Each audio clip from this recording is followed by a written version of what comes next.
صدائے حق جو چینل ہے وہ ہے صدام میڈیا۔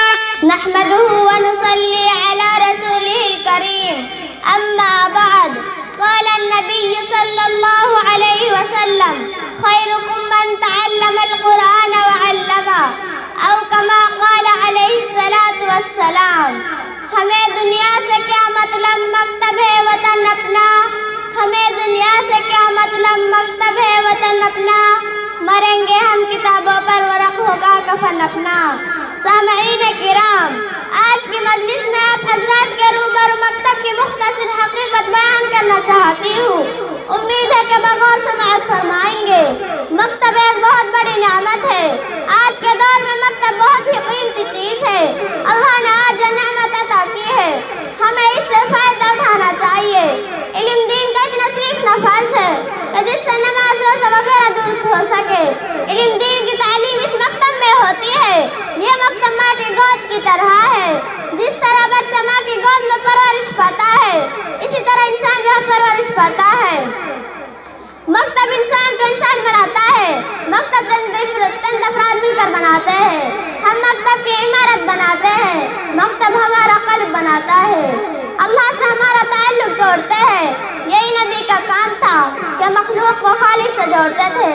جس طرح نبی مخلوق کو خالق سے جوڑتے تھے، اسی طرح مکتب بھی ہمیں اللہ سے جوڑتے ہیں۔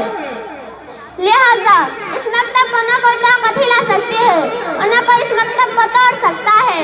سامعین کرام، یہی وجہ ہے کہ آج مکتب کا جال ہر اطراف و اکناف میں پھیلا ہوا ہے، جبکہ حکومت رات دن مکتبوں کو مٹانے اور ختم کرنے کی کوشش کر رہی ہے، لیکن ان مکتبوں کا نصاب ایسی ذات عالی کے قبضے میں ہے کہ جس کو کوئی پیش نہ کر سکا۔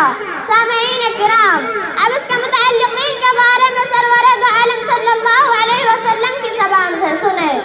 حضرت انس رضی اللہ تعالی عنہ حضور صلی اللہ علیہ وسلم کا ارشاد نقل کرتے ہیں کہ اگر دنیا میں ان لوگوں کو دیکھنا چاہتے ہیں جن کو اللہ نے جہنم کی آگ سے آزاد کر دیا ہے، تو طلب علم دین کو دیکھو۔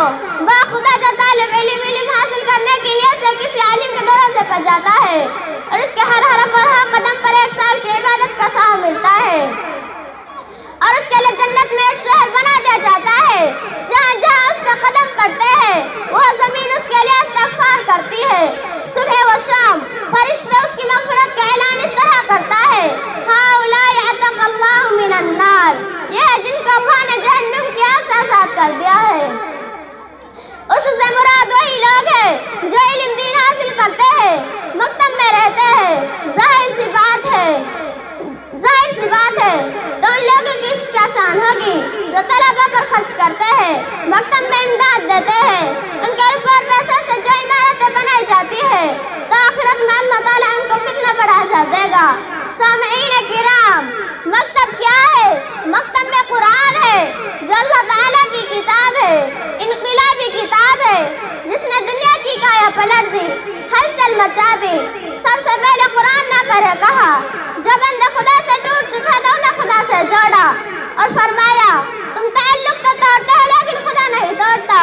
چنانچہ اگر مخلوق کا خالق سے تعلق نہ ہوتا تو قرآن نہ بھیجتا۔ قرآن نے بھٹکے ہوئے لوگوں کو راہ دکھائی، زمانے کو خیر القرون بنا دیا۔ قرآن کا کتنا بڑا احسان ہے کہ حضور صلی اللہ علیہ وسلم محمد بن عبداللہ سے محمد رسول اللہ صلی اللہ علیہ وسلم بنا دیا اور خاتم النبیین بنا دیا۔ بہرحال مکتب کا مدار طالب علم اور مکتب پر ہے۔ تعمیر سے اونچائی نہیں آتی۔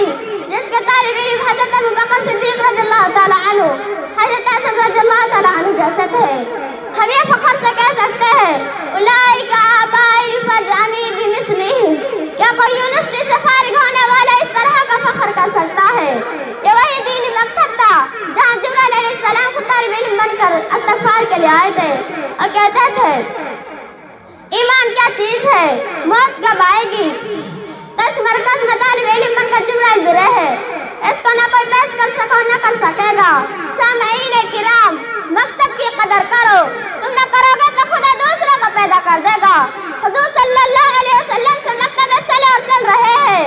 حضور صلی اللہ علیہ وسلم کی دعا توجہ ساتھ ہے، اس کی قدر کرو اور اس سے تعلق جوڑو۔ اللہ تعالیٰ ہمیں قدردانی کی توفیق عطا فرمائے۔